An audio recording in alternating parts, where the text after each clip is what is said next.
Thank you so much for joining. We have a really fantastic panel here.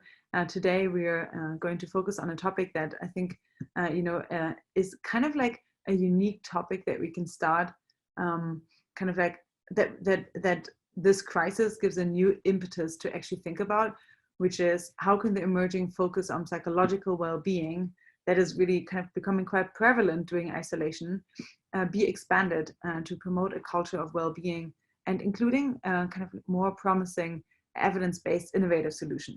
And we have a really fantastic lineup here today. We have Nell Watson, David Pearce, Yancey Strickler, Andres Gomez, and Andrew Saracen.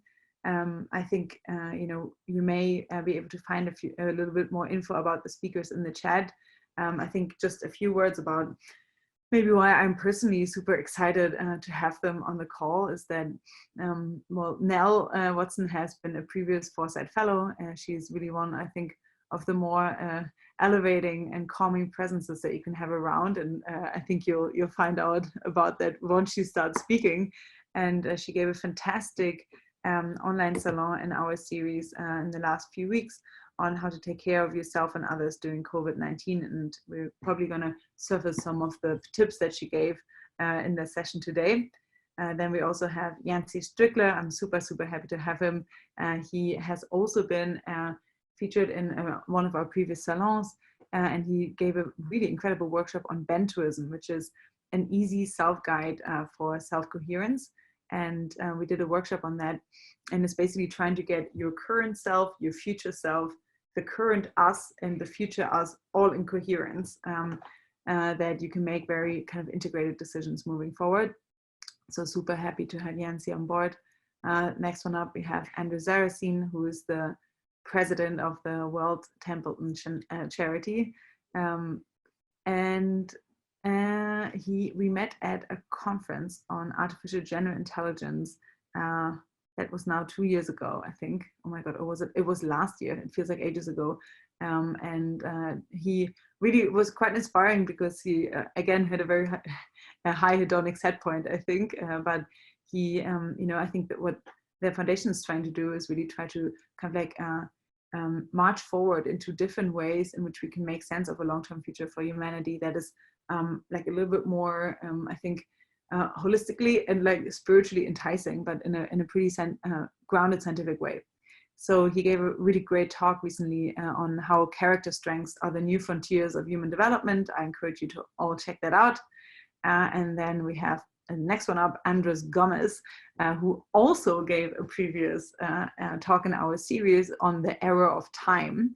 And he is with the Qualia Research Institute, which is, again, yet another amazing organization that is trying this really hard thing of putting qualia-like phenomena into numbers and really actually trying to use scientific and philosophical approaches to make sense of our conscious experiences, which really are the base layer of everything else, right? And that's a very good segue into the last person who I'm very excited to welcome today, which is David Pearce, who is, I think, advising Qualia Research Institute. And we had the pleasure of having him on for a Foresight Salon last year on the Hedonistic imperative, which is really just a fantastic book that he wrote. And like, yeah, if you haven't read it, please at least skim it. It's outrageously ambitious, and it's a great goal to have. And yeah, I'm very happy to have all of you guys here. Thank you so much for joining. I want to remind everyone, please, that to now take a moment really to, in the poll, if you haven't done so, fill out the questions, because what those questions tell us is we really want to make this workshop useful to you, right? So in the questions, you can vote on the questions that you'd like us to ask. If you haven't done so, please fill it out. We currently have 71% of you guys voted on this. And the last question is really asking us what questions we should ask the speakers. That being said, all of the questions, we're collecting them on a Google Doc, which I think Lou can maybe share in the chat.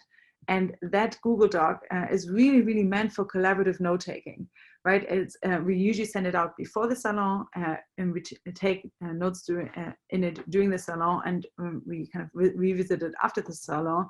So please, please, please make your answers heard on the Google Doc as well. And we're going to go through your favorite questions now with the speakers. And after each of those, leave time for all of you guys to chime in. Yeah, and I think with that being said, we can just get started. Great. So let's see. What did you guys want to know most? 46%. Okay. Oh, wow. Okay. Let's see. We're actually just going to experiment with it and go as you voted. So the first question they got, yeah, people are still voting, things are still changing. But the first question that definitely got the most votes is, are there any cultural nudges that we can implement now to incentivize wider cultural shifts toward well-being?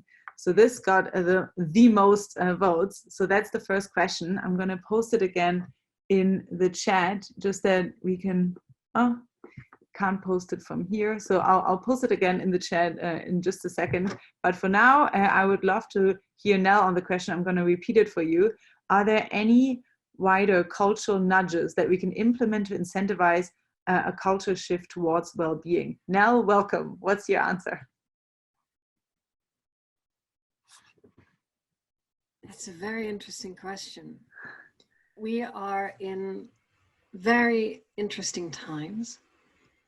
And in interesting times, times of crisis, times of change, it's possible to do things that aren't possible other times, right? There are opportunities to do things in different ways, to lead people into different ways of being, to try things experimentally, which would never otherwise be permitted.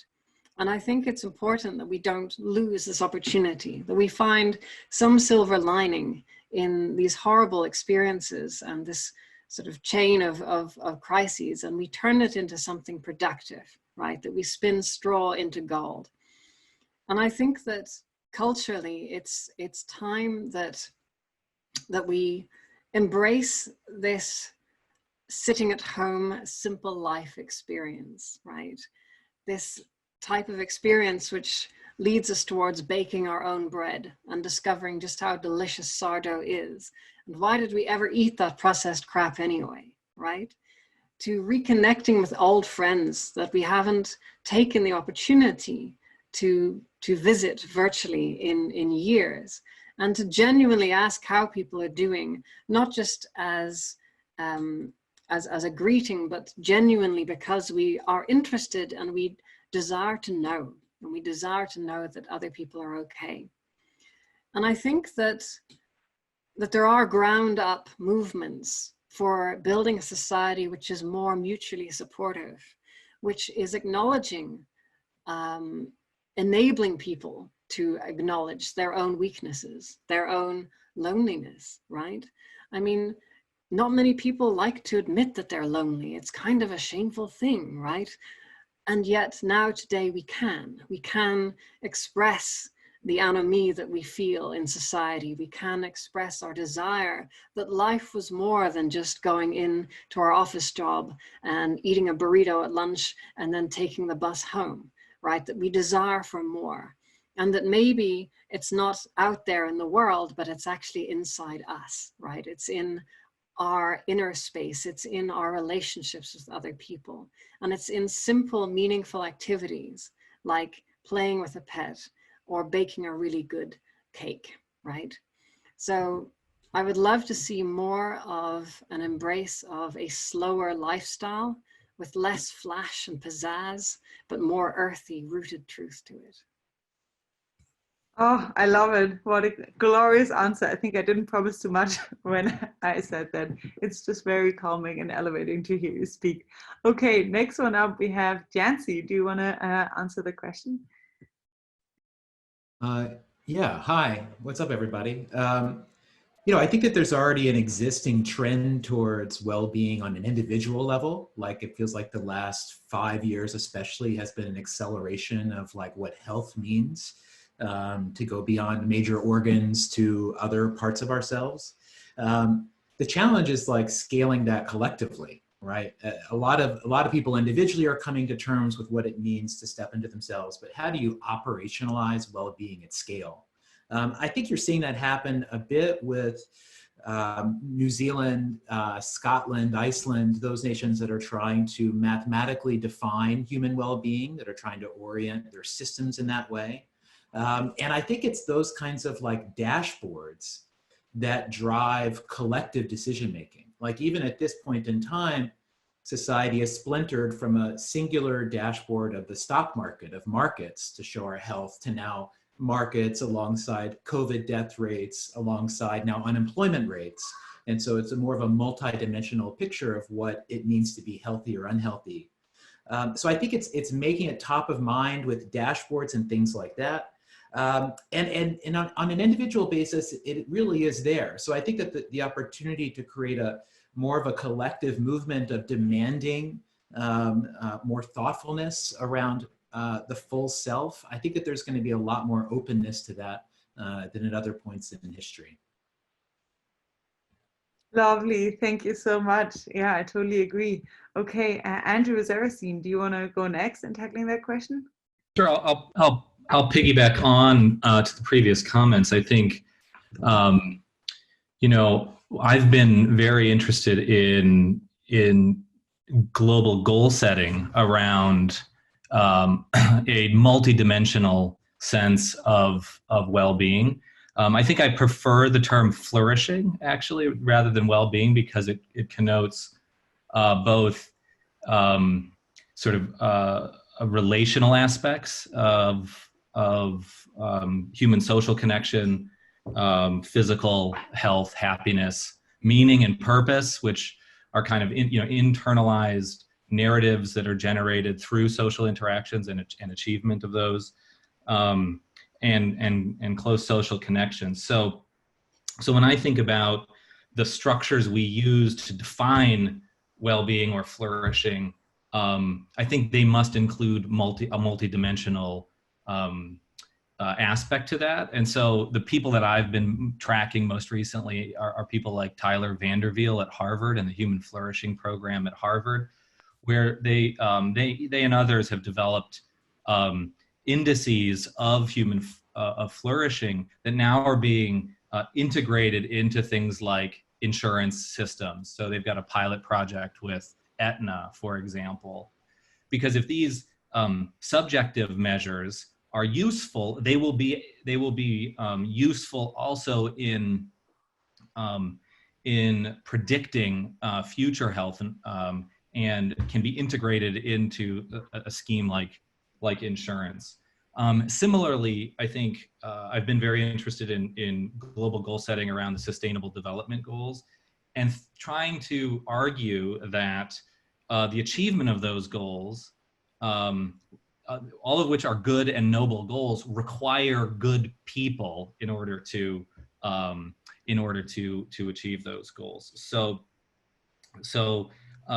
sort of anything we want to do as a species requires habits of virtue that we can work on. And so I think those are the sorts of things that I think about in terms of top-down setting goals, but also specific practical innovations. And I hope we get a chance to talk about some that I'm most excited about, practical innovations that we can scale, using, for example, mindfulness as an interesting analog for something that sort of started as a Zen Buddhist practice that really penetrated every other aspect of culture. And so I think it's both at the level of top-down goal setting, using structures like incentive schemes like insurance to practice those at a macro scale, and then scalable innovations using mindfulness as an example.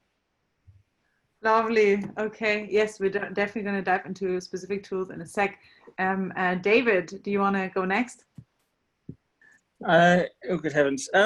Yes, it's very good to be with the Foresight HiveMind salon. I mean, yeah, what exactly is a hive mind? I mean, does one think of the Borg, or does one think perhaps of the Hogan Sisters? The Hogan Sisters are unique. They are craniopagus twins, they share a thalamic bridge, and though in some ways they are separate people, they can also, to some degree, read each other's thoughts, experience each other's senses, see what the other sees, hear what the other sees, hear what the other hears, taste what the others taste.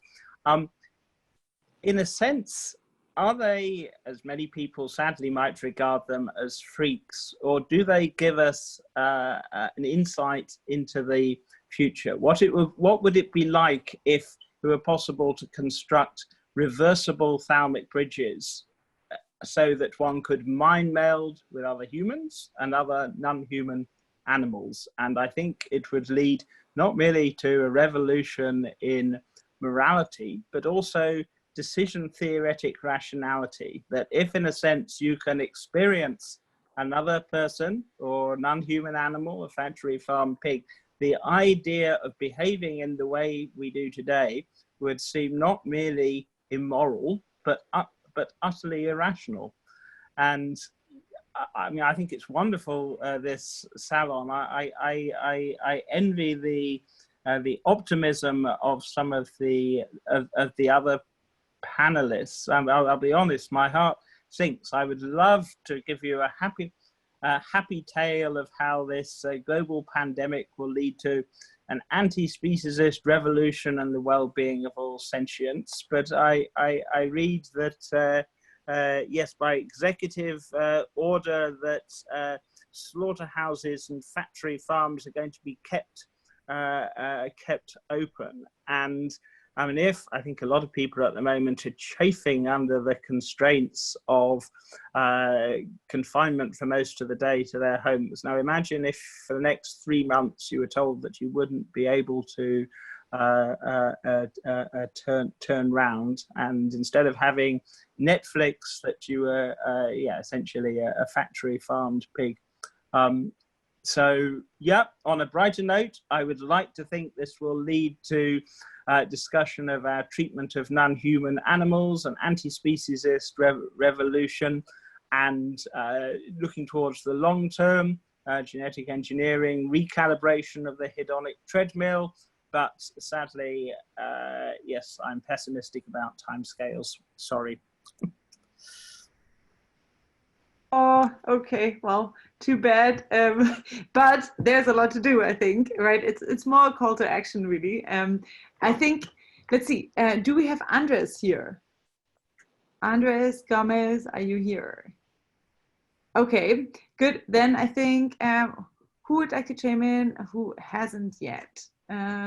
Because otherwise, would any participant like to go tackling that question? Please raise your hand right now.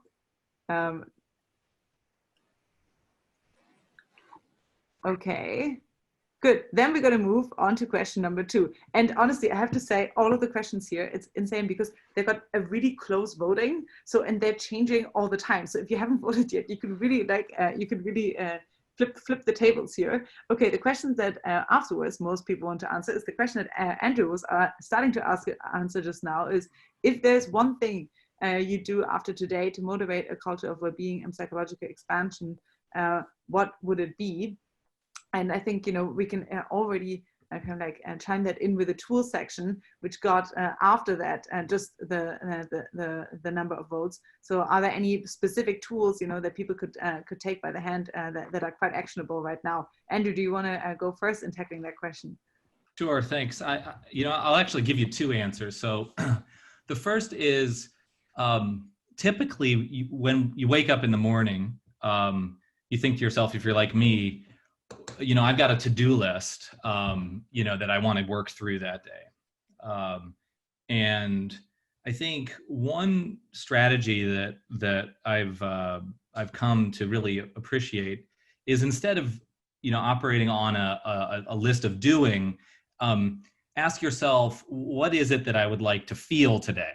So sort of convert, objective action into sort of subjective feeling. This strategy, if you employ it, one of the things that I think we all want to feel is a sense of positive mutual appreciation. a researcher of psychology at the University of North Carolina, Barbara Fredrickson, coined a phrase, positivity resonance, which seeks to kind of explain the sort of the mutuality in human relations that, you know, when I feel something, we don't need a mind meld tool. We already have the capability of feeling what others feel. That's built into our biology. It's built into our sociality. And by focusing on these small positive moments of positivity, you resonate. And Professor Fredrickson also, you know, likens that as kind of the beginning stages of love and mutual affection. And so that's like sort of strategy number one, is try and seek out those moments of mutual positivity. The second strategy that I'll mention, if anybody's interested in her work, we actually on our YouTube channel at Templeton World Charity, we have a new video on positivity resonance, and you can see her work. The second example I'll give actually is inspired in some sense by the eucatastrophe idea that this whole set of salons are organized against, which is the transformation of an otherwise negative experience into a net positive experience. It turns out that human beings already have that capacity. We already have, based on our sociality and our neurobiology, the capacity to transform negative experiences into positive experiences. The word for that is forgiveness. Martin Luther King called forgiveness a weapon of social redemption. And in this period of uncertainty and confinement and really traumatic experiences, I can certainly attest that I feel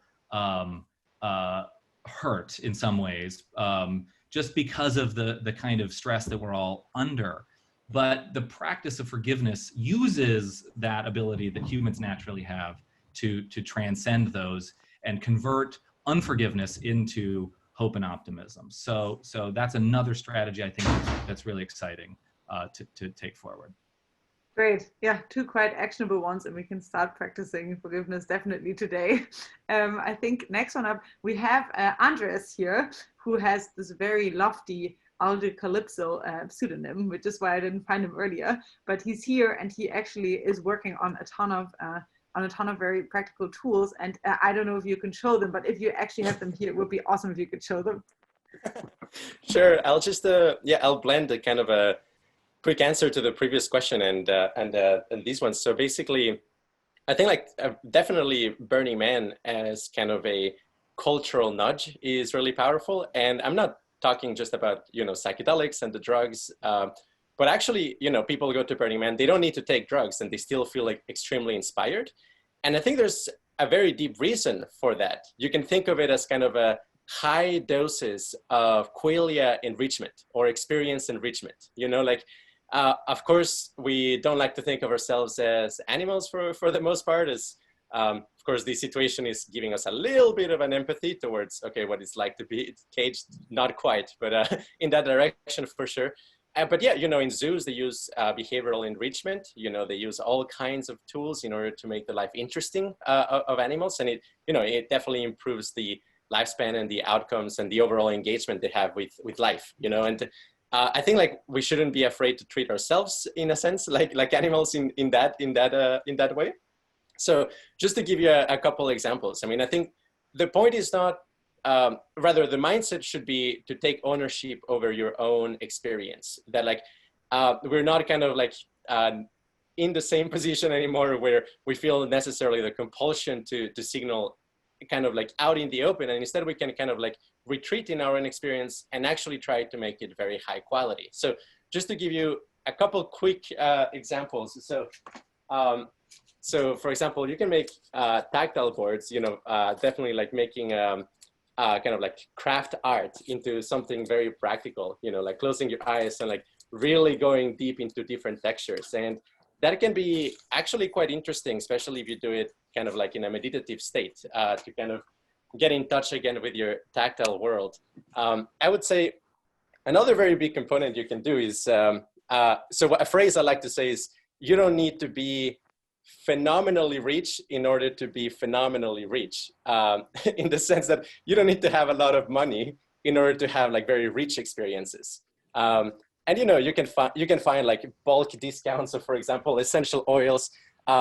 You know, like really, I think like if you kind of like go very deep into a sense, you can actually trick your brain to think that you're traveling the world. And you know, I think it's something pretty subconscious and pretty deep, but it definitely happens. Here are just some examples. Definitely a lot of cheap perfumes, second-hand perfumes, lots of essential oils.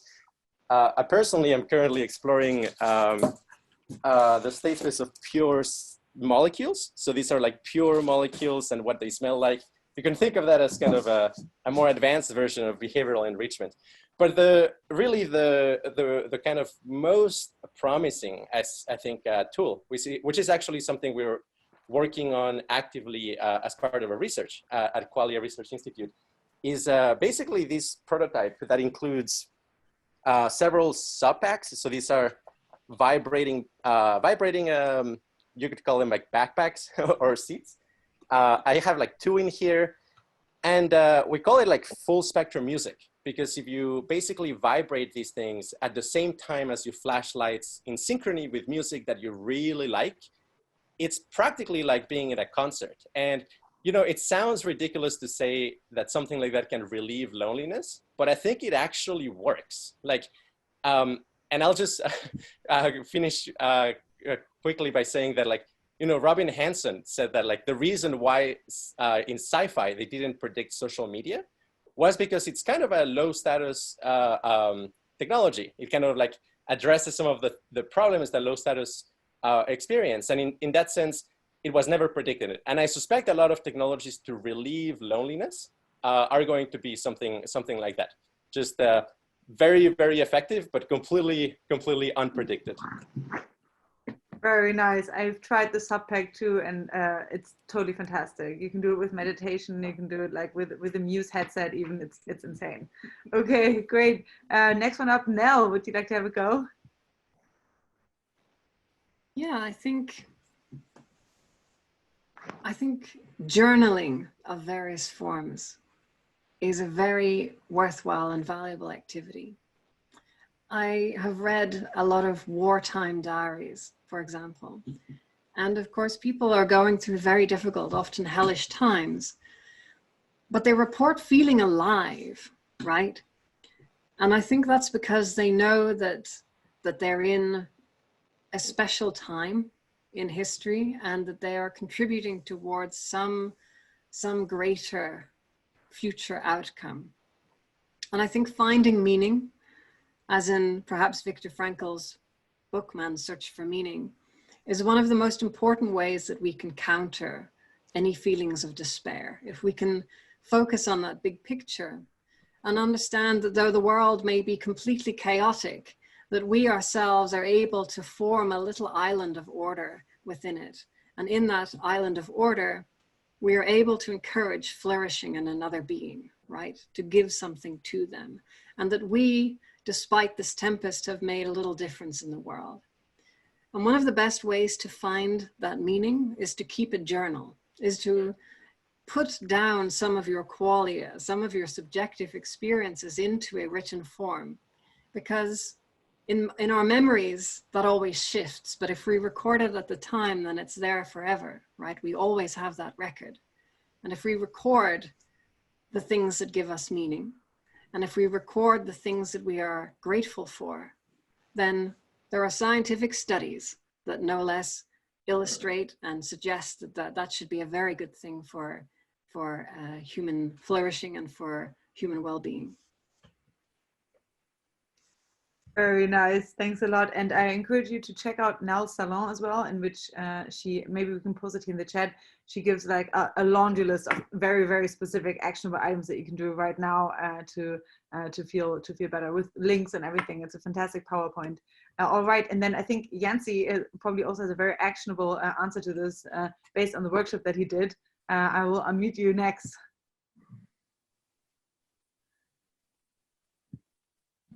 Yeah, hey. Yeah, well, you know, you know, we need tools like these. I mean, I feel like to properly think long term, to see beyond our current situation, we need practical help. I'm kind of basic, so I use a very simple structure of a 2x2 to orient myself. Can I share a screen? Is that tacky to share a screen? It might be easier. Can I do that? You can, but I have to make you co-host. Give me one sec. Oh, maybe I don't. Maybe it's just easier, I think, than explaining. You are co-host now. You can do it. Boom. Now this whole thing's going to change. No, so just sharing my screen here. So, you know, when I picture like self-interest, how we picture self-interest today, I imagine this hockey stick graph of a line sloping up and to the right. And this is like our vision of making it. But, you know, one day I was looking at this and it occurred to me that this is just a tiny slice of a much larger picture, that the x-axis representing time keeps going infinitely into the future. And the y-axis measuring our self-interest, it also extends, because as our self-interest grows, so do our responsibilities. The difference between being a solo entrepreneur and having employees is huge. So actually we can demarcate out there being 4 distinct spaces of self-interest to think about. There's now me, what I want and need right now. Future me, what the person I want to become wants and needs me to do. Now us, what my family, friends, the people that I'm accountable to, what they need from me. And future us, imagining, well, what about my kids and the world they're going to inherit? So one day I drew this and thought, what is it a picture of? And I wrote, oh, it's a beyond near-term orientation. And I realized that this was an acronym for bento. And I thought, oh, this is like a bento box. In the same way that the bento box has a variety of dishes, always ensures you don't eat too much of any one thing, and also honors a Japanese dieting philosophy of hara hachibu, which says the goal of a meal is to be 80% full.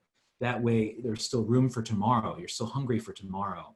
So I use the bento as a similar way, where when I make personal decisions, I think about all 4 of these spaces, and I sort of tap into my responsibilities, to my hopes, my ambitions in those things, and try to make choices that live up to those things. And so this is like a daily tool that I use for decision making. It's a weekly tool that I use to brainstorm my time. And I think that over the long term, I think that this is a map for where value truly resides. Our world today is built on a ownable, individualistic, near-term notion of value. What's valuable? Power, money, attention. But there are different kinds of values that natively live in the us space, in the future space, and you have to grow those values in different ways. But I believe that those are things that can be measured, that those are things that can guide our collective decisions as we get smarter about it. But I just keep referring myself to this very basic form to give me a kind of muscle memory of where I think my footprints in life actually are. Now I will stop sharing. Thank you so much. We just posted your salon if people want to follow up on that specific tool. Awesome. David, do you want to go next? And I encourage all of you as participants, we're going to, in 3 minutes, move to your questions. So if you have a question, post it in the chat right now, address to a speaker, and then I'll call on you. Okay, great. David. Oh, once again, I wish I had some uplifting tips. My way of coping is to play unsuitable, violent first-person shooters for several hours a day, which is not something I would encourage. No, I mean, in the short term, boring naturopathic advice: optimize diet, sleep discipline, and aerobic exercise. I would hope from this crisis, one of the things I would hope is that, unfortunately, the Soviet experiment of the last century polluted the entire language of social justice and fairness. And I would hope that from this crisis, that something like universal basic income and free healthcare for societies that don't have it will become the norm. In terms of looking ahead to the far future, somehow we have to tackle the negative feedback mechanisms of the hedonic treadmill, because otherwise 50 years, 500 years time, whatever the wonderful technological innovations, we will be having a similar conversation that, yeah, there are some people with a relatively high hedonic set point who will spend most of their time pretty cheerful, and for the most part, it won't radically have changed during this crisis. But there are a very large number of people who spend a lot of their time unhappy, melancholic, discontented. And unless we're actually prepared to make the necessary biological genetic interventions, then this whole Darwinian engine of suffering, misery, and malaise will continue indefinitely. David, could I, in the last minute, just kind of like prompt you to say a little bit about your book and like a few of the kind of tools that you foresee that we could use in the next, 50 to 100 years of how we can actually get a higher hedonic set point? Well, this is, much more optimistic. I mean, unfortunately, it's highly unlikely that anyone is going to delegate management of the global ecosystem to philosophers. But were it the case, or rather were the World Health Organization to live up to its responsibilities with its commitment to health defined as complete physical, mental, social well-being, then there are a lot of things we could do. I mean, in the case of humans, for a start, universal access to pre-implantation, genetic screening, counseling, CRISPR, genome editing, even a handful of genetic tweaks could ratchet up hedonic set points, pain tolerance, immensely improve the quality of life of all future humans. But it's not just a case of humans. We now have the technology to get rid of factory farms, slaughterhouses, replace them by cultured meat. It would be extremely cost effective to do so. It would mean drastically reduced likelihood of more viral pandemics. We have not to speak of antibiotic resistance too. It would be possible essentially to get rid of one of the worst forms of severe, readily avoidable suffering in the world, which is factory farming.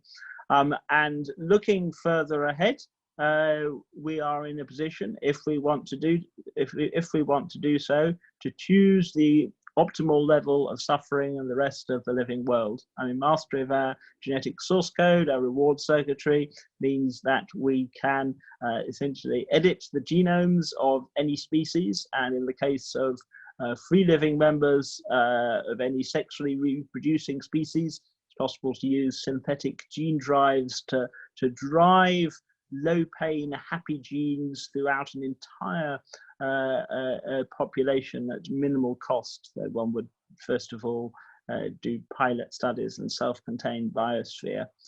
As you might imagine, I'm glossing over one or two technical details here, but yes, I mean, as I said, purely technically, if there were global consensus for getting rid of involuntary suffering within 100 years, some kind of 100-year plan would be feasible. And what daunts me are not the technicalia, it's the socio-political challenges of persuading people that essentially we are Darwinian malware, and somehow we have to redesign ourselves and create post-Darwinian life.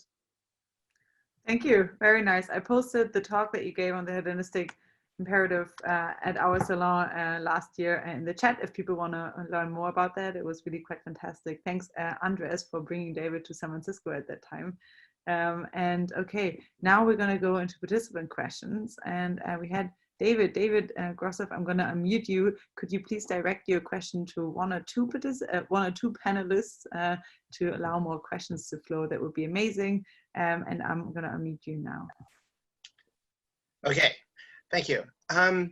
So I guess I'll address it to Nell. It seemed that so far no one has referenced the idea that most of human history shows that people come together and by shared belief systems that we call religion, and we create different types of myths, some of which are secular and we pretend aren't sort of mobilizing myths.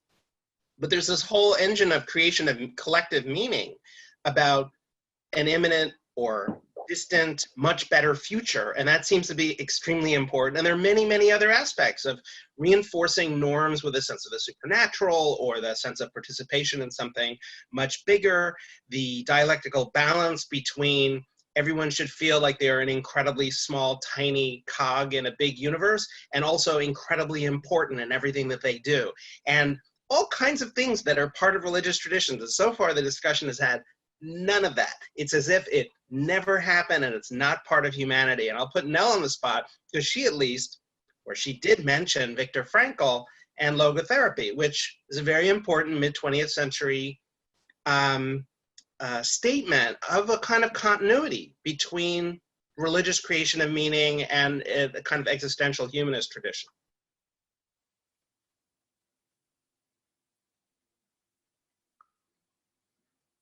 Absolutely.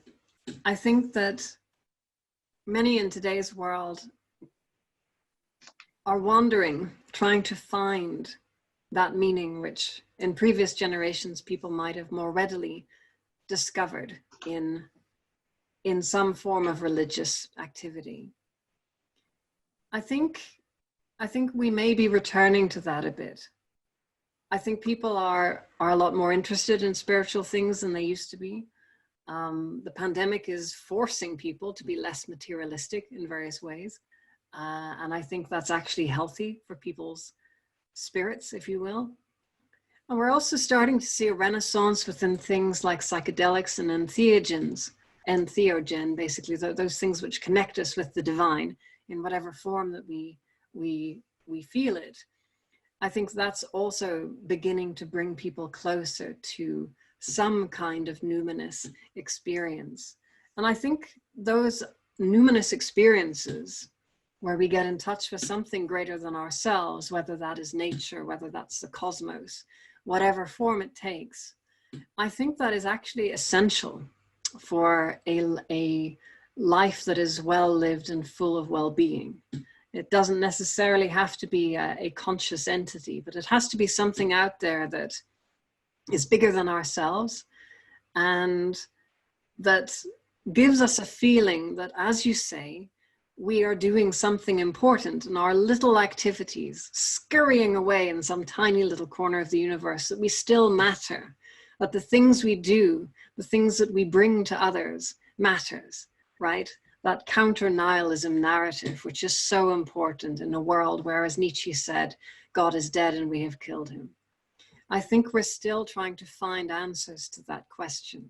And I think we find false solutions towards it in totalitarian governments, in ideologies, in adherence to political polarizations or to particular cultural sects. And I think those are false prophets that lead us to perdition.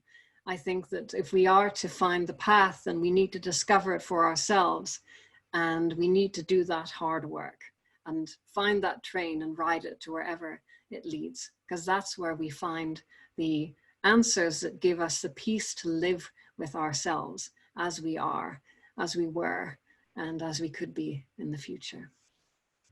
Thank you. Awesome. Okay, I think Andrew can tackle that question as well. I'll mute you now. No, thanks. It's like, Nell, you had a pre-prepared speech that you were just reading from. It was quite beautiful. Thanks for that. I think the only thing I would add, and I appreciate the question as well, because I think it's not only the case that most of human history, the sort of dominance of religious perspectives, which Charles Taylor would call the transcendent frame, that everything is made sense of through a kind of understanding of the transcendent. And it's only in recent times in the West where there's a focus on the immanent frame, making sense of the world through what we can observe and what we can see and what is immanent to us. It's also true that most of the world outside of the West still retains that sense making through transcendent perspectives. I would separate out, sort of in helping us to think about this sort of hardware, cognitively affective hardware, social social sort of capacities that we have to engage with the transcendent and to reach out beyond the self, whether that's a higher power or other directed behavior. I would separate that from the instantiation in religious institutions and organizations. The study of sort of religious cognition, or the psychology of religion, is pretty clear that religion isn't one thing. It's sort of a mix of things, but a lot of the rituals and structures of religion exactly are attuned to try and navigate traumatic situations and stress. So think about a funeral. A good sort of mental game to play is like, funerals and the management of grief through religiously oriented funerals are extremely powerful, and they're evolved to help human beings grapple with their own mortality. The examples of innovations that I gave, the one of forgiveness, really has its origins in the Christian tradition. And speaking on behalf of the foundation, and what we support is sort of being inspired by those examples of those insights that, in some cases, many cases, they come from religious traditions, but using the methods of science to try and see when they work, see when they don't work, understand practical tools. In the case of forgiveness, it really requires a decision to forgive, as well as an affective dimension where the body also needs to forgive. That directly comes out of the Christian tradition. Likewise, mindfulness, which has become extremely popular, comes out of the Zen Buddhist tradition, where the concept of no being or not being that is motivating for that tradition, why you would want to be present, is to reflect on the illusory nature of the self. So I think I certainly appreciate the question, and would say that what I would propose is that we can look around the various religious traditions for inspiration in managing these beneficial futures, and subject those hypotheses to the most rigorous scientific methods that we can devise, understand and jettison them when they don't work, and celebrate them when they do. Awesome, very nice. Thank you. And we have Catherine with a question next. Please address the question to one speaker so that we can try to get as many participant questions as possible. Yes. So this question is for Yancey, and the way I phrase it is, if you had a moderately powerful genie that could do one thing in your area of interest, in other words, this is a way of framing, do you see there being a gating function, a limiting factor, that if you could change this one factor, if you could make awareness of this one factor, if you could do this one thing, it would help you out tremendously in this area?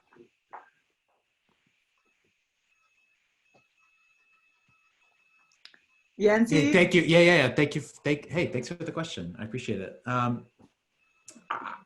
think my answer would be to expand this concept of self-awareness, to magically grant everyone this vision of seeing the multi-dimensionality of themselves. And I don't think that doing that would stop every problem in the world. Actually, once I came up with the bento, I imagined making setting out the value system of, say, a jihadist or a white nationalist or a terrorist. And I was disturbed to find that the bento showed how you could become even more effective at spreading terror or being racist or whatever those sorts of things were. And so it doesn't prescribe any value system whatsoever. It just makes you aware of the spaces in which you live. And for me, just that base level awareness has had a tremendous effect on my life. And I feel like it's just through those sorts of recognitions that let people build on top of them. You're not prescribing anything, you're just providing a platform for people to grow and self-develop. And I have a high trust of people. So yeah, I would try to just empower them with a little bit more vision, and I would trust most people to do well with that. All right, thank you so much. Next one up, we have David Mannheim, and I think you already directed your question to someone specific. I'll unmute you.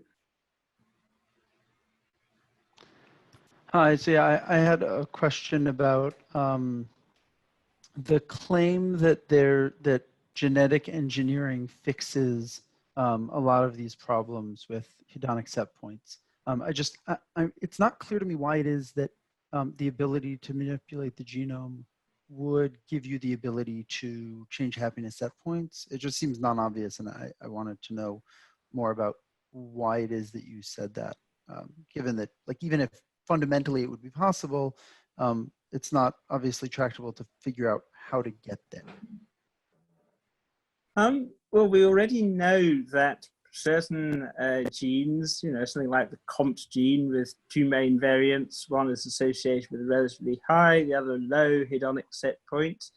Recently, we've had the quite well publicized Joe Cameron case, who has a seemingly unique double mutation, the far and the far out gene.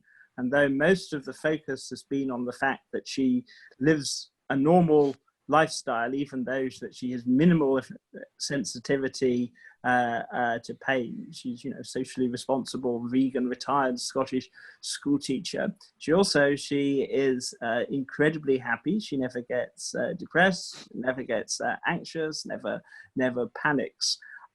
Now, before ensuring that everyone has benign versions of gene, like the COMT gene, the far and far out genes, the SCN9A gene, one will want to do kind of very careful kind of pilot studies and so forth.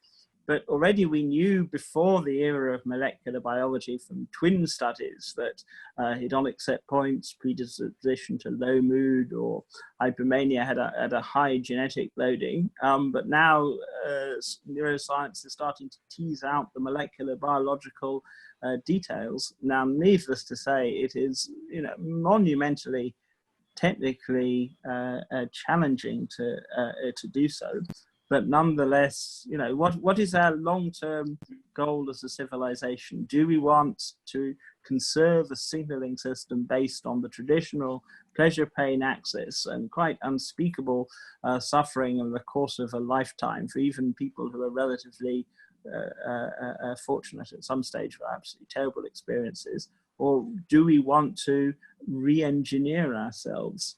And as someone, a believer in suffering-focused ethics, I know it's futile to embrace something like strong Benatarian antinatalism, but though there will always be selection pressure against any predisposition not to have children, I think there is in future going to be intensifying selection pressure for a predisposition to having high hedonic set points, high pain threshold.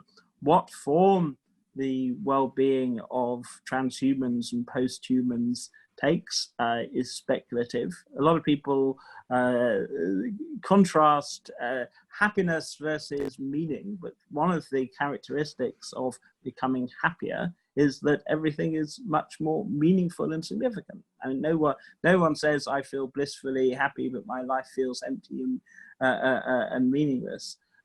So in that sense, ratcheting up hedonic set points, hedonic range will lead to superhuman meaning too. Final point, very briefly, what form of well-being will this take? I don't know. As a secular scientific rationalist, it's very easy to think, well, religion is going to fade and die out. But one aspect of neurobiology is teasing out the molecular signature of religious spiritual experience. And if we want to, it will be possible to access lifelong spiritual ecstasies and spiritual states far richer than anything neurologically feasible today. So that will be one option for the future.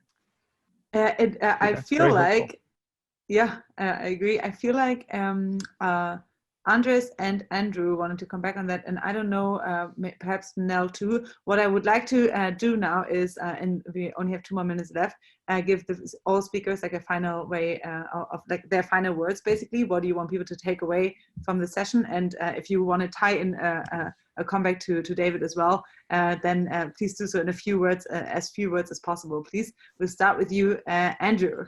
I'll unmute you.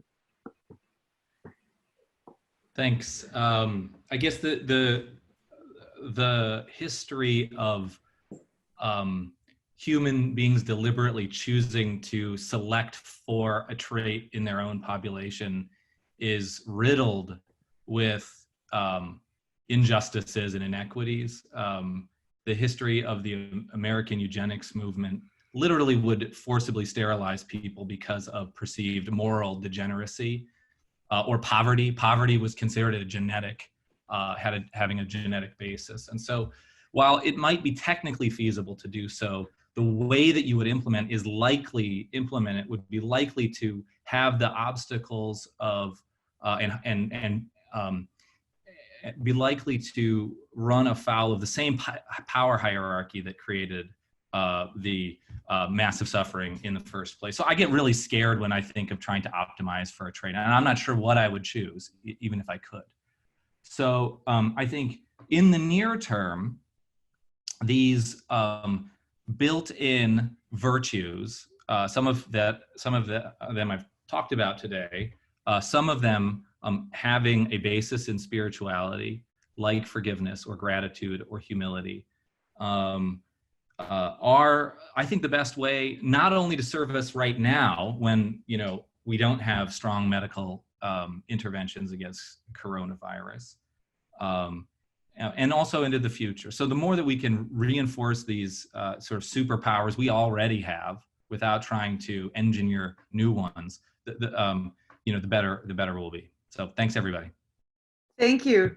Okay, Andres, what's your quick call to action for everyone after this call?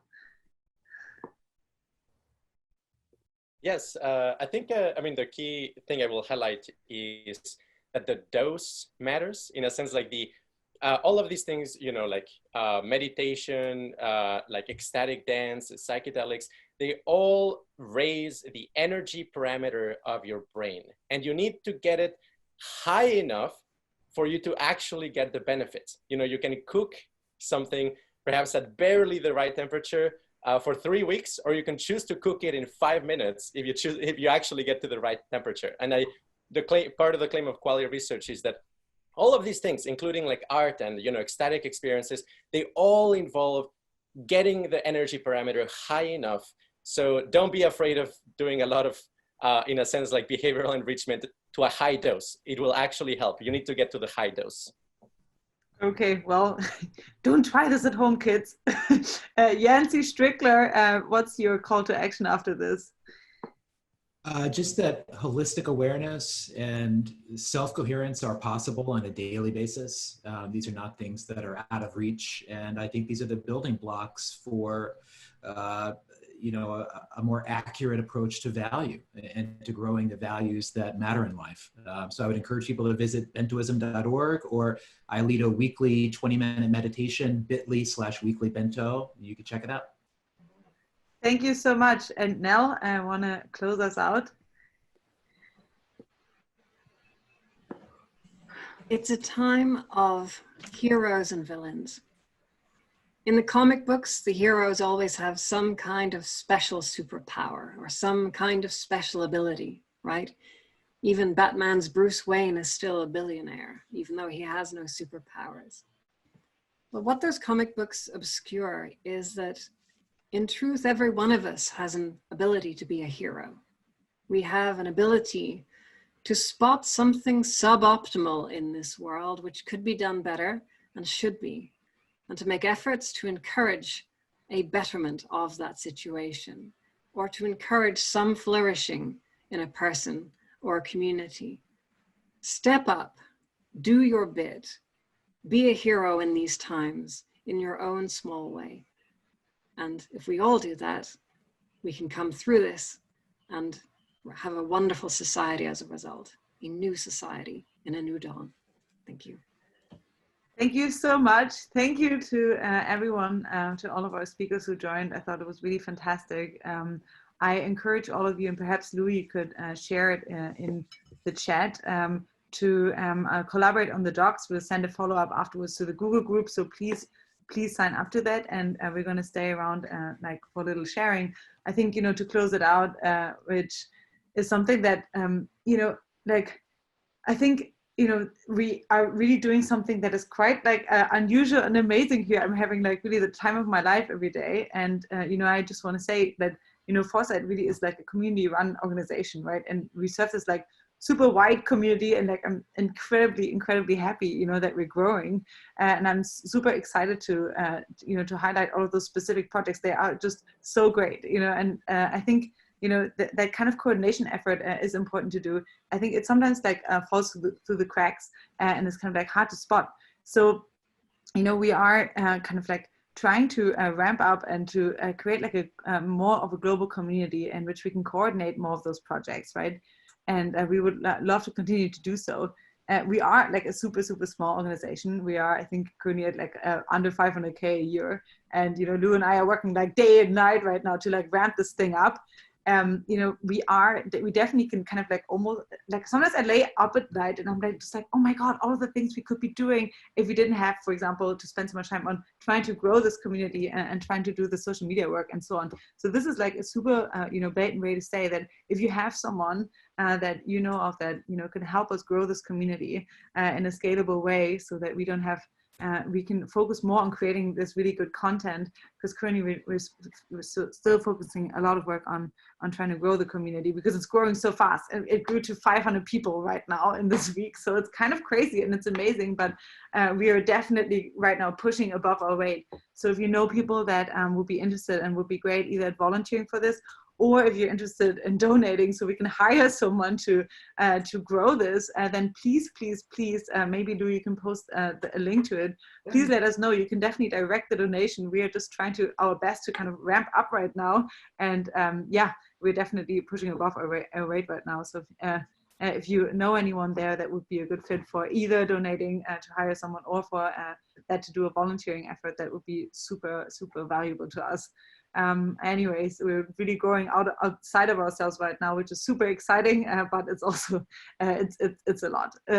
Anyway, thank you so much for everyone here, and for the past participants who were here in the past 5 weeks. Like, you've totally just onboarded people on the fly, and it's really nice to see how you know, this is growing outward. I also want to like just point out Adele, like you have been contributing like a beast to the Google Docs. Like, please check out the Google Docs and look at all the comments that Adele is making in every single doc, and please take it as an opportunity to also contribute. This is as good as we all make it together, right? And I'm kind of surprised by how little Zoom bombers we had so far. And so let's keep up the, like, you know, let's keep up the quality of this. And this is really, as Nell said, a call to action for all of you guys to contribute in every way, shape or form, and please reach out of how to make this better. Okay, great.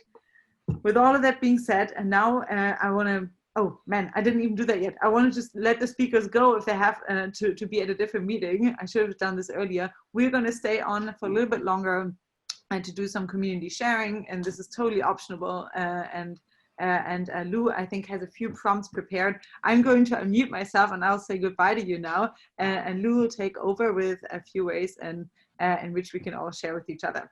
All right, great. Thanks, Alison. Yeah, this was really a wonderful salon, and I'm glad for this little post-salon social activity, because it's a perfect segue from here, from a lot of the discussion and a lot of what I've seen in the chat.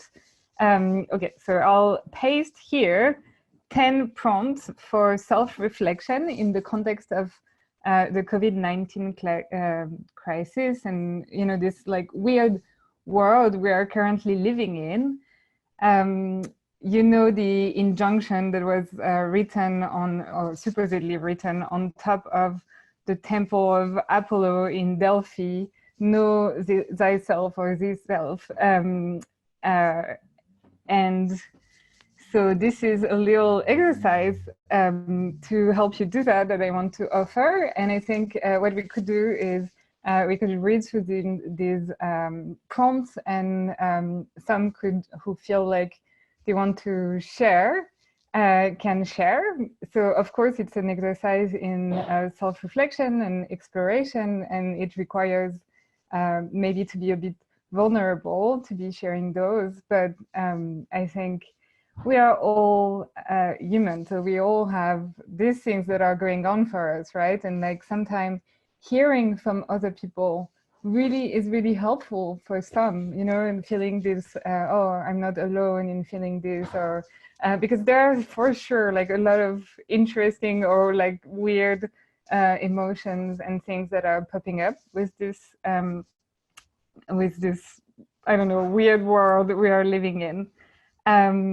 So the way we could go, I think, if everyone can see them in the chat, I'll read them quickly. The first one is, which aspects of our current lives do you find yourself wanting to keep? Which aspects of your old life do you miss? Second, are you noticing any physical sensations these days that are new to you? Good or bad or neutral? Is there any guilt that you're holding right now? If so, can you identify the narratives that are steering that emotion? 3, are there any other difficult thoughts that have been popping in? 4, do you feel changed in any way? If so, how? Do you like these changes? 5, how are your relationships holding up? Have some solidified? Have others strained? Which need gratitude or tending to? 6, how are your life logistics looking? Do you have unmet needs? Are there ways your tribe or community can help you getting these needs met? 7, if you could have 3 magic wishes coming out of this for your personal life, what would this be? Try to be judgment-free toward yourself in your reflection. 8, do you have any fears about emerging from this shelter-in-place purgatory / holding pattern? About emerging from this shelter-in-place purgatory that we are in. What are some things or changes to life that would make you feel actively excited to emerge from in the shelter-in-place holding pattern that we are in? And finally, 10, who do you want to be as we emerge from this moment in world time? All right, is there someone who would like to, who these like prompts have sort of incited like interesting reflection or thoughts that would like to share them? You can either like raise your hand on the camera or use the raise your hand function that's usually under participants, if you click participants, I believe.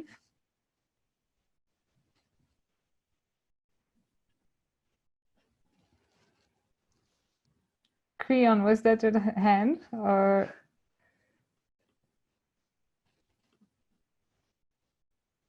Ah, Ali, okay. I will unmute you. Ali Binazir. Salut, ça va? Salut.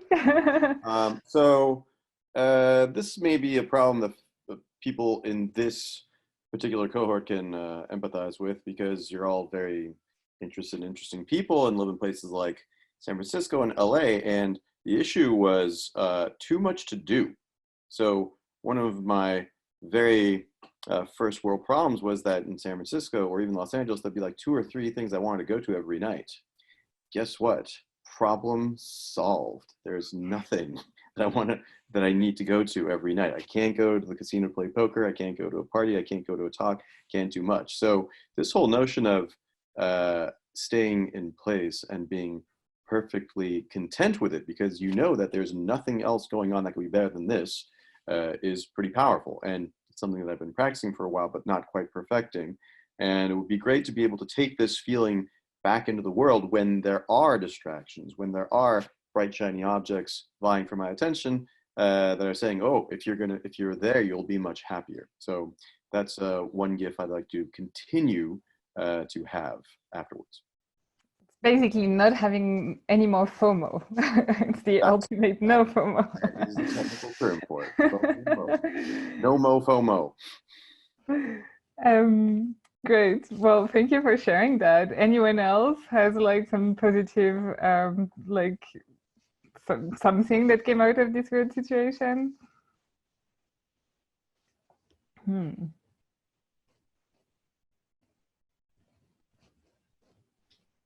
I want to share like without wanting to take away from anyone, but like Jun Yoon has this amazing thing of like a diet where every January he basically clears out his whole calendar, nothing stays, and then he adds things on top slowly. So it's not that the default is that you have to take things away, but the default is there's nothing, and then you slowly add things on again. So in terms of like like a kind of like event diet, that would be a cool thing to do, and it's happening right now.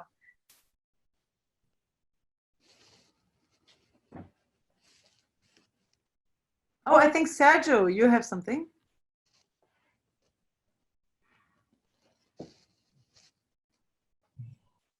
Yeah, just what I wrote. Spain is opening up starting Monday in 4 phases, and they're not requiring masks. And I already went shopping today to the supermarket, and half of the people are not wearing masks. So I just fear for many people getting sick again, and of course going back up to the 1,000 a day dead people and such stories. So that's it.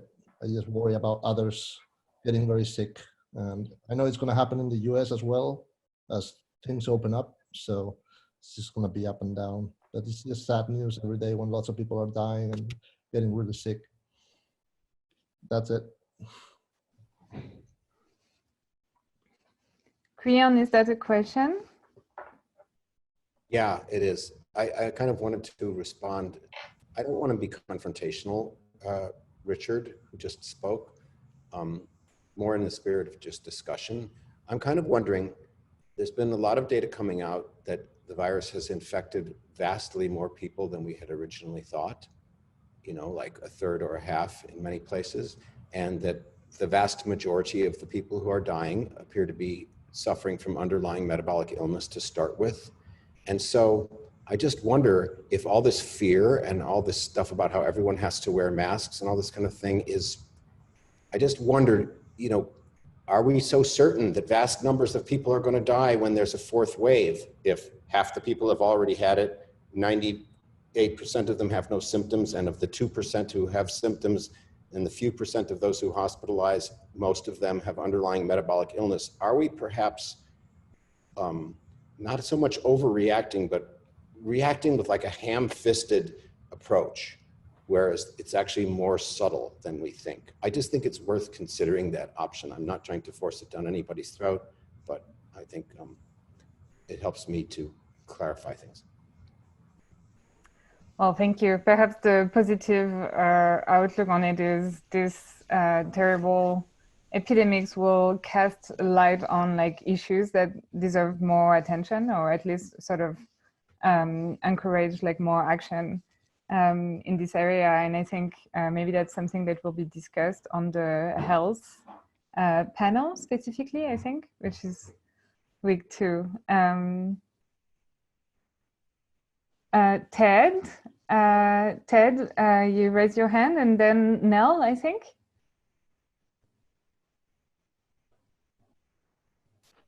Yeah, I strongly question that figure that was just given of 98% without symptoms. Like here in New Zealand, we've got the highest testing rate of any country, and relatively small numbers, only 1,400 or so people found from testing. And we're doing something like 5,000 tests a day at the moment for 1 or 2 active, finding 1 or 2 people. So we've got the rate of virus really low down. We've got really good test numbers, and we're finding very few asymptomatic people. Like we often identify people before the symptoms show up, but there are very few people asymptomatic. So this figure that's bandied around of 98% of people without symptoms, I don't trust it. I don't think it's real. I think the real symptomatic rate is much higher.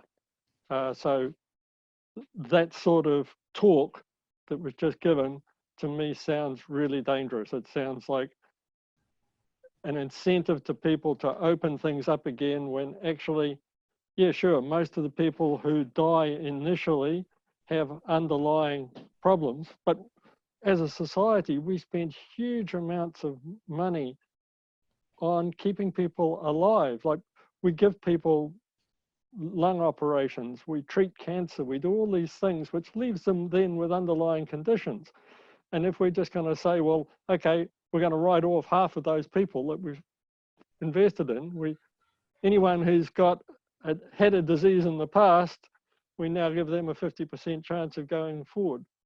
Like, the death rates, if this thing gets out, will be huge. Like, the figures here in New Zealand show 1 in 6 of those over 65 die from this thing, if they get it.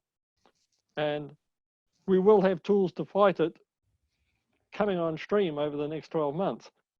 Once we've got those tools, open up back to normal, sure. But at the moment, I think we are saving the lives of huge numbers of people by taking this approach that we are. And for me, life comes first, life before liberty. So individual life is the highest value, and a little bit of restriction on liberty to preserve life is well worth it. And in New Zealand here, it's working. We've got huge, better than 99% societal buy-in. Everyone's doing it without draconian laws. Okay, thank you for sharing that. I think honestly, I know some circles in which this could be like an interesting point of contention, actually, on like what is the right balance, right, between things like security and freedom. And it's like fundamentally it's not a new debate, and there are other areas in which it pans out, and I think it's very interesting to think about it also in this way.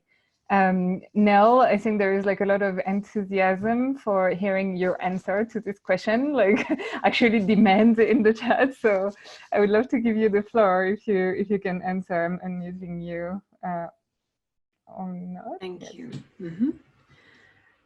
I observe that research is making a strong suggestion that actually this virus tends to linger in people's bodies and do long-term damage, particularly long-term damage to the immune system. However, it has kind of turned off the alarm system of the body. And so we don't necessarily have any symptoms, even though we have been infected, and a test can tell that we've been infected. And we're starting to see that in close-knit, dense communities, including homeless shelters, prisons, etc., the rate of infection can be up to 70% or beyond.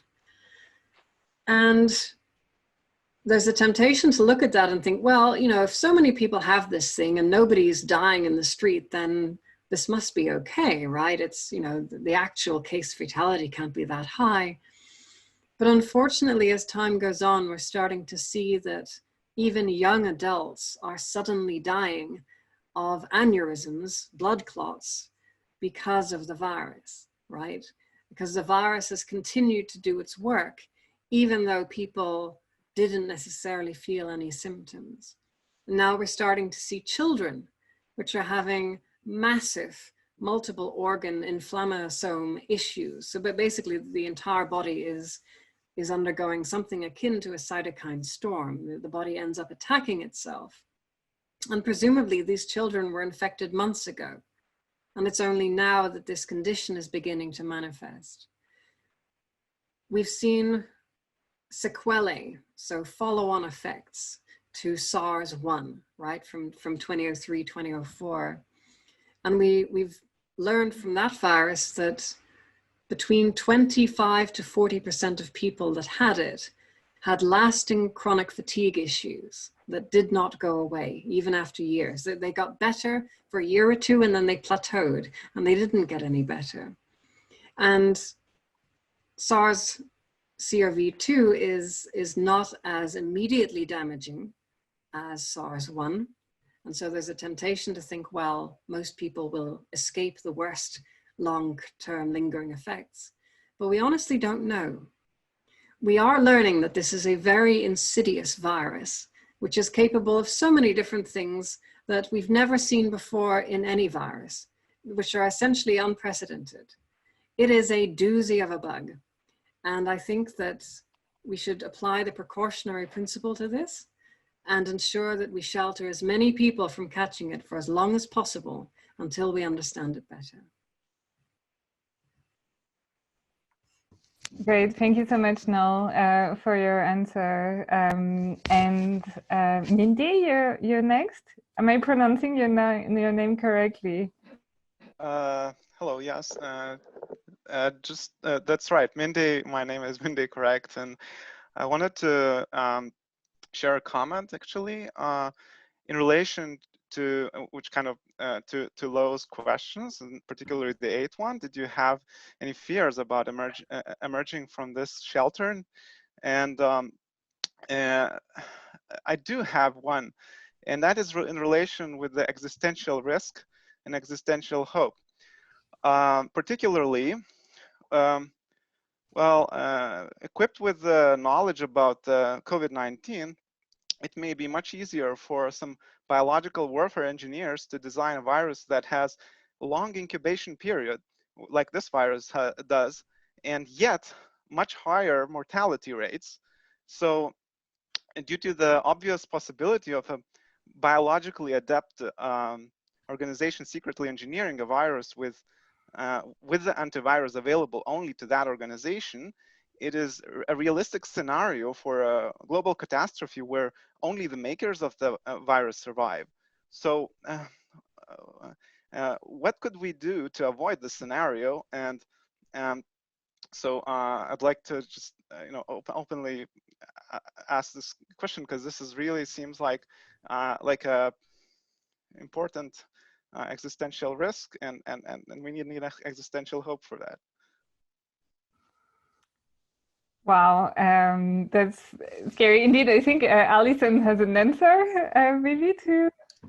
Not the right answer to it, but I would encourage you to come in the 3rd week of this week. We're going to tackle resilient global systems, and there's going to be a specific section, I think it's on Wednesday in the 3rd week, on what can we do right now to, after COVID-19, come out stronger with a more resilient societal infrastructure against a variety of existential risks. And we're definitely going to tackle exactly that point there. All right. But no answer. If anyone has a quick answer, then please go for it. Anyone else wanting to make an answer to Mindy? If you want to. No. Oh.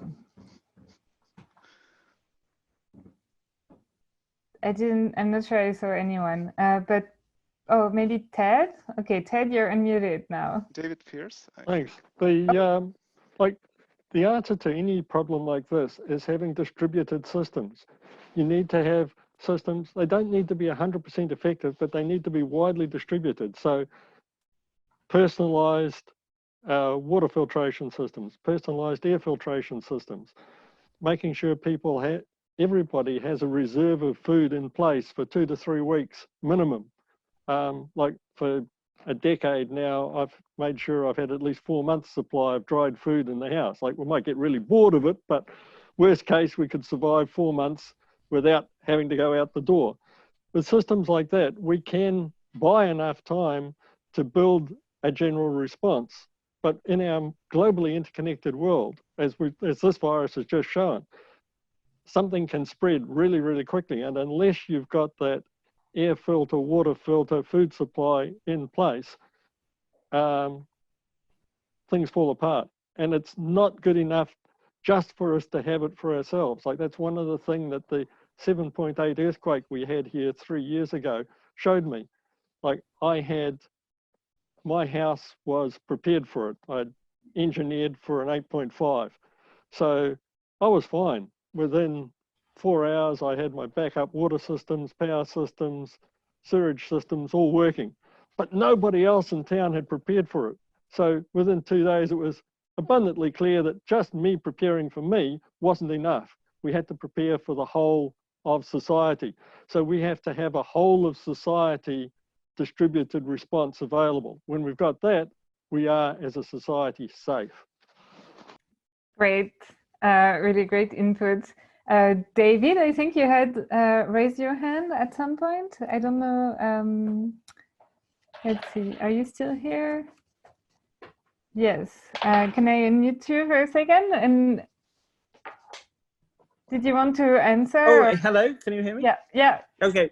It's just millions of people play the game Plague Evolved for fun, in which the goal of Plague Evolved is to essentially wipe out the entire human population. Now, I gather from a news story that the option was recently introduced. You actually get the opportunity to save the world. But yes, I mean, the idea of doing absolutely ghastly things with these pathogens isn't entirely new. And if I just one brief comment about the UK experience. Essentially, the original plan, I mean, on the assumption that the mortality rate is probably a little under 1%, perhaps, was to establish herd immunity, but that would have meant perhaps 250,000 people dying. And mercifully, this plan was scrapped, but it's still quite appalling if one thinks about it. And there's this latent ageism that, oh, it's going to be mainly the elderly, the old, infirm who are going to suffer. I mean, oh, good heavens, that was appallingly callous. But one of the consequences of the delay and the preoccupation of our political elite with Brexit is that we didn't introduce vigorous measures. The mortality rate, the disruption to life is far greater than if we'd adopted a more Asian model, in which case we could have got it under control with quarantine, contact tracing, and so forth. I mean, yeah, I mean, I be honest, I really dread the short-term future at the moment. I think there is going to be social unrest, goodness knows what else. And I think, yeah, I fear, I don't know what the death toll is going to be in the UK. I fear the death toll in the USA is going to be, yes, it's going to be possibly around to the hundreds of thousands. I don't know. Well, we are finishing this salon on a dreadful, gloomy note. No, but seriously, you know, these times are for sure like emotionally like taxing, and I think for everyone and my friends and my community, I've seen like unusual behaviors pop up, and I think it's not surprising given like the high uncertainty and, you know, the grief that is like present in the world, like everywhere. And at the same time, we are all like together in this and connected. I will share one last thing, which is again, in this idea of knowing yourself, the wheel of emotions, if you maybe are feeling things that you don't really know what you're feeling, but you're trying to identify them, that's always something that's kind of useful. It provides you with a beautiful rainbow of emotions and ways to name them. And on that note, I want to say, everyone have a very good day. Please take care of yourself. Yeah, and remember, you're not alone. We're all in this together. If you want to chat, I don't know, shoot us, Alison and I, a message. We'll be here to answer you. And I'll see you tomorrow for the next salon, I hope, or later this week. Bye-bye, everyone. Have a good day. It was a fantastic salon. Alison just left. She went for another call. So yeah, but you know, she says thank you to everyone. Bye.